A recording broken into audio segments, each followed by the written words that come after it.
மாமன்னர் திருமலை நாயக்கர் அவர்களின் 442வது பிறந்தநாள் விழா பண்டைய காலம் பாரம்பரிய முறைப்படி கொண்டாடப்பட்டது.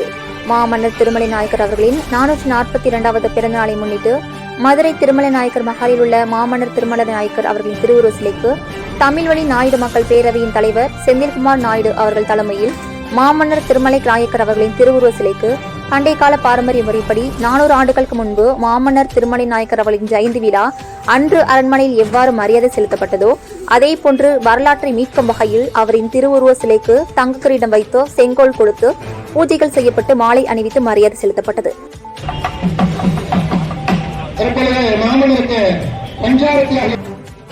இந்நிகழ்ச்சியின் பேரவையின் பொதுச் செயலாளர் சபரிராஜன், மாநில பொருளாளர் ராஜசேகர் மற்றும் பேரவையின் மூத்த நிர்வாகிகள், பொறுப்பாளர்கள் என 100க்கும் மேற்பட்டோர் கலந்து கொண்டனர். தினமடை செய்திகளுக்காக மதுரை மாவட்ட செய்தியாளர் துலாம் சரவணன்.